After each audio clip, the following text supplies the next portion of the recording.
Startups live or die by this one thing: how quickly you can test your hypothesis, because most overnight successes are not overnight success. It is really figuring out how to see the signal from the noise and how to rapidly iterate, test your hypothesis until you find that signal and double down on scaling it. It's really packed with actionable things that will help you grow your startups. It is not a philosophy class, so we are not going to just dream big. We're going to take action, and that's what the Startup Challenge is all about. So today we have day one, building killer product. And my promise to you is you will get results from this training, but I need you guys to do something. I need you guys to put distractions away. I know online meetings can be tough. We all have the notifications, the buzzing from every corner. Really focus on the content we're gonna go through today. Second one is posting your questions. The more engaged you are, the more you're going to get out of it. We are going to have 4 sessions. So today is day 1. We'll have some actionable assignments, not a school kind of assignments that you should be doing as a startup founder anyway, and invite you guys to take a moment to join our WhatsApp group where we'll post all the assignments, we'll answer questions, and you can post your completed assignments in the group or actually WhatsApp me directly there as well. All right. So the Startup Challenge has 4 days, right? Building killer product is today. We have day 2 with growth hacking with AI, followed by follow the money, and then idea to exit broad lessons that I wanted to share. And the way the content works is that it's one session built on the next. And so it is important to join all 4 sessions. And this is a training for startups that by definition can scale exponentially, software, web applications, and achieve outsized outcome.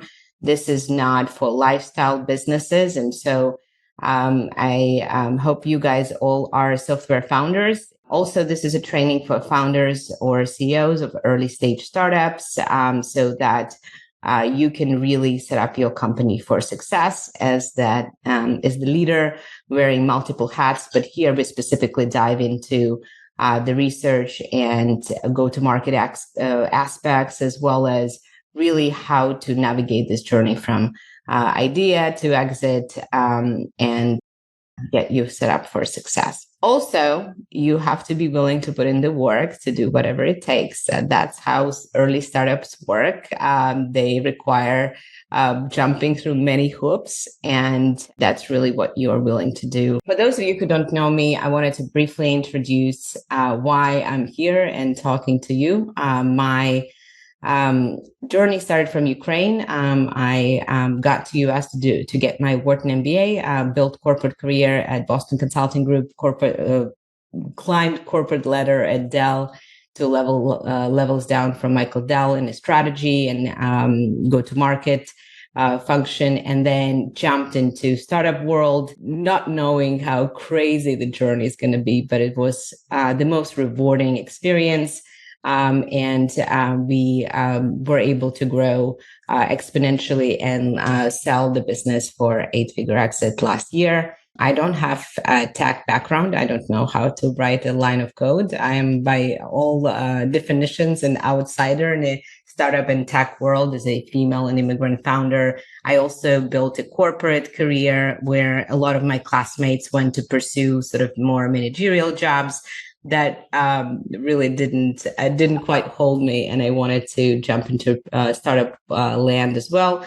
And when I started the company, I had a small child at home, and so that certainly added a lot of pressure as a mom building the business. Eventually, how it ended after 8 years of scaling, we got to over 5 million users on the platform. Raised $12 million from top venture capital firms, sold the business. And also, I was blessed to see so many amazing leaders and folks on the team grow as entrepreneurs and now in the next chapter, or grow an existing company that acquired ClassTag. And so the broad message for me here is that everyone can do it if I did it. And in fact, what brought me here today is that didn't quite end here. I truly had a life-changing outcome from this journey. And as I shared this, many founders started coming to me asking for advice. And so that really created the opportunity for me to become the mentor I wished I had. How many mistakes could have been saved? How many twists and turns could have been avoided? Not all of them, of course, but many. And so that brought me to start Elevator Lab, where we get to mentor founders. So like Andrea here is saying, that they don't feel alone, that they feel that they are taken care of and they have a partner who's been there, done that, and can hold their hand. We also have folks really uncover new insights that they couldn't see before. A lot of founders get so deep in their work that they can't see forest from the trees. And so that's really the role of a mentor, to help guide through the process. And then lastly, also getting to really deeper understanding and know-how of product market fit, which is the key to unlocking growth. So here's a question for you. To drastically increase your startup's chances of success, what is one thing you need to do? I would love to see the chat. Let's see. Max results. Okay. I'm going to jump into this. It is the speed of iteration. And startups live or die by this one thing: how quickly you can test your hypothesis, because most overnight successes are not overnight successes at all. As you guys perhaps know, it is really figuring out how to see the signal from the noise and how to rapidly iterate, test your hypothesis until you find that signal and can double down on scaling it. And so today we're going to talk about how to avoid some of the common mistakes and specifically dive into customer value proposition. So the number one mistake is really starting with a broad idea of, hey, this is a mega trend that is hot and I'm going to jump on it, even if I have zero background or perspective on that. And there is no particular market founder fit. Or perhaps you love the idea and you just get so passionate about the idea or the problem as well. All of these things are, of course, important, but that's not really the place where you would start, because the journey is too hard and too long to only worry about the left-hand side here. Really, the successful founders, a lot of ways, they start from those who they're best positioned to serve. That means who they love serving for a long time and who they're well positioned to serve because their personal experience. Reflecting on my own journey as a founder, I started ClassTag, which is a parent communication platform, because I experienced the problem myself. But what I very quickly realized, I really, really loved serving teachers. And so that really kept me going through a lot of twists and turns, because I loved and respected the people that I really wanted to serve and wanted to help them accomplish their goal, which is helping every student succeed, right? So getting that bigger and deeper why is really important. The second mistake that often I see founders make is being spread too thin. I call it the rule of ones, right? So one ideal customer persona, one solution, and one repeatable and scalable process, and at least $1 million, right? As an early stage founder, you don't have to worry about repeatable and scalable go-to-market and other processes, as we'll cover tomorrow, what folks should focus on instead. But the idea is that you are in a position where you need to dial on one persona and one solution, of course, through iteration, right? You don't it would be too easy if we knew what that is right away. And that's why you have to constantly iterate on persona and solution in the early days to find which one sticks, which one gets traction, and go from there. And the last one is really not testing hypotheses the right way. Of course, it starts from documenting what the hypotheses are, conducting proper research, and then having the know-how to analyze and make conclusions. None of this is rocket scientist, rocket science, or requires some really advanced degrees, but it does require a combination of hard skills and, of course, intuition to lean in, and that's something that is critical for success, and knowing how to conduct those research experiments and how to make the right conclusion from the data that you're seeing. So in my course, How to Get First 10 Paying Customers in 90 Days, I cover over 12 weeks. Really, what we're going to talk about today is just a small sliver of that, building a killer product, which, as you've seen, really starts from deep research. Before you build something, you are in an advantageous position to validate what you're building, because you're really not married to your product quite yet. And so today we're going to attack just a preview of one of these elements, but the course itself is much more comprehensive in both diving deep into how to document hypotheses, how to conduct primary research through surveys, interviews, how to analyze and make conclusions to impact your initial minimum viable product, and set up an experimentation framework.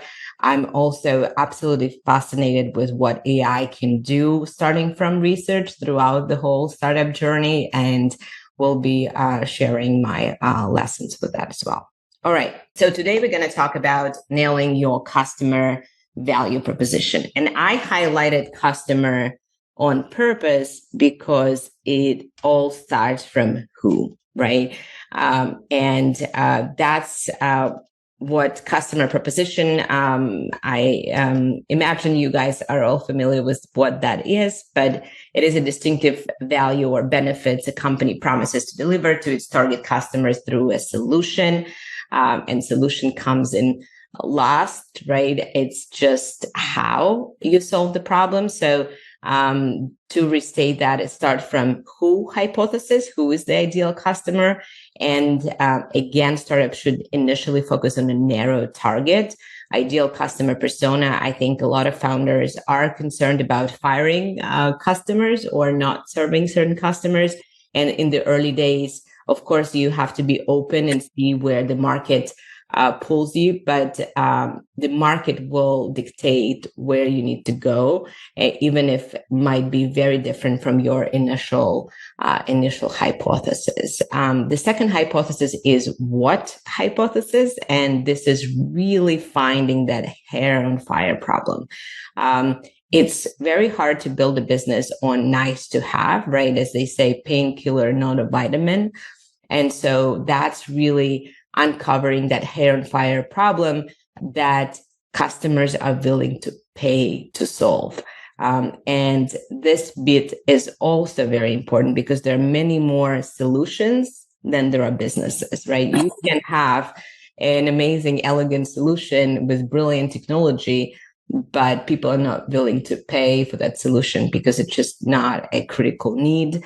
And maybe there are some free substitutes or very inexpensive substitutes they are using today, and they're not dissatisfied with them to the extent that you think. So what is the second very important aspect of the value proposition? And the last one is how. How will you solve their problem? And that really comes down to the actual product attributes. And then later on, it also comes with go-to-market attributes, right? Not only how you solve them, but how you actually get in front of them, reach them, etc. But in the early days, because there are some specific strategies you can do early days to get your customers, really the focus is on that MVP or minimum viable product. Why is that important? This is important because this is the foundation of everything you will have to do on your startup journey, starting from marrying your customer slash market to a solution through that hair on fire pain, hair on fire problem. And so that's what's defined as product market fit. What is product market fit? Imagine many of you guys already know, but there are some qualitative definitions of that, right? Making something people want, like Paul Graham, founder of Y Combinator, is saying the market pulls the product out of the startup. Users spontaneously tell others to use your product. And there are many other qualitative definitions. One of the things we really zoom into in the course is what are the quantitative definitions of product market fit and how can you verify if you arrive to that stage or not? Of course, product market fit is a moving target. The broader you go into the market, the more segments you attack, the more stakeholders you have to find it over and over again. But fundamentally, at all times, you need to have the foundation measurable metrics around that product market fit. All right. So before I'll ask you guys to work on your own customer value propositions, I wanted to share what that looks like for Elevator Lab as an example, as a first example for today. So effectively, Elevator Lab helps startup founders who want to achieve product market fit and early traction in weeks rather than months or years. By minimizing mistakes and overwhelm and increasing speed and confidence and clarity. Unlike accelerating other mentorship programs, we commit to a small number of founders and provide personalized guidance and know-how from those who walk the walk.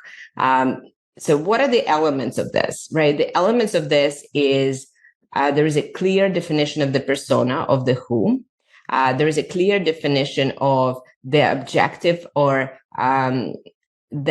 value that the company provides. And then there is a definition of benefits, right? What are we minimizing and what we are increasing? It doesn't have to be both. It can be one or the other as well, but there has to be a clear ROI or clear measurable thing that you are providing when you serve your customers. And then lastly, your differentiation, right? Unlike other apps or platforms or what have you, what really sets you apart, right? And so that's the last part of the customer value proposition.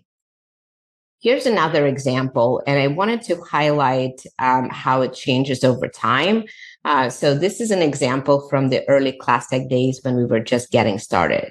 And so this example is ClassTech helps K to second grade teachers who want to engage all parents in their children's education by minimizing the busy work on parent communication and increasing reach and engagement from parents.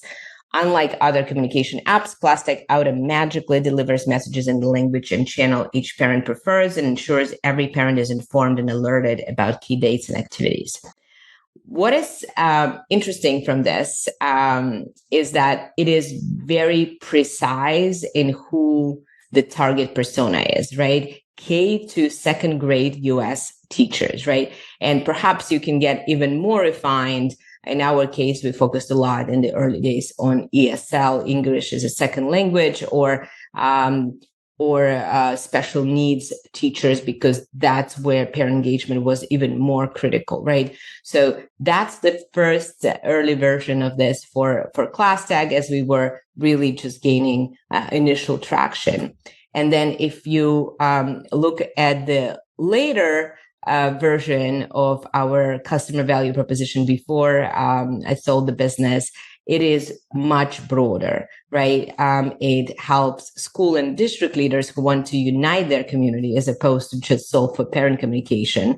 And now we are minimizing a more global problem, which is the fragmentation and noise of messaging solutions and increasing engagement and support from all stakeholders. The illustrative example from my own experience is to show that it is a moving target. It is only right that you change it over time. It is only right that you evolve the broader you are. But if you start here, you can't get to an outcome, because this is really too broad before you establish the market awareness, before you established really multi-product set that requires that broader definition of what you're going after. So that's what we've got here. So now your turn. Your turn is to complete your customer value proposition template with 3 to 5 hypotheses and submit either to a whole group in WhatsApp or directly to me. And so that is going to be an invaluable tool for you, short of getting a real mentor in addition to leveraging AI. All right. I wanted to leave you guys with one thought before getting into the questions, and that is, we are what we repeatedly do. And excellence then is not an act, but a habit. That's why I am excited to see you guys attend all 4 days and complete your assignments, because it is all about not a heroic act one day. It is about showing up every day. And if you think about any skill, like being a startup founder, which unfortunately outside of mentorship programs and things like that, you can't really learn outside of making your own mistakes. That comes with showing up every day, and that's one thought I wanted to stop today's content ads. And then tomorrow, as I mentioned, we'll go into growth hacking with AI, where we'll talk about all the early traction specific strategies you can use. And we'll talk about also some really cool ways that you can leverage AI to do that. All right. So I see a question. How do I know which customer value proposition is the winning one? That's a great question. That is the most challenging part of this, right? Because it requires the science as well as the hunch, the intuition. But that's why it's so important to have the measurable metrics in place. There are a number of methodologies that you can use, and that is effectively how you figure out which one is the winning one. And of course, the other most practical way you, without methodologies, figure this out. If you have 10 customers of a certain kind show up and pay you, that's which one is the winning one. And you can test that through your funnel and through people who sign up. But of course, there are other ways you would test it through research before that. Another question is around, say, in the interviews, the customer says they want solution, but it's tough to get them to pay. Yeah, that is another great question. And that's why I think it's so important to get customers to pay, because generally speaking, folks want to be nice. And when you're asking them question, whether they would like your solution or would everyone would say yes, it doesn't cost them anything. It's very easy to say that.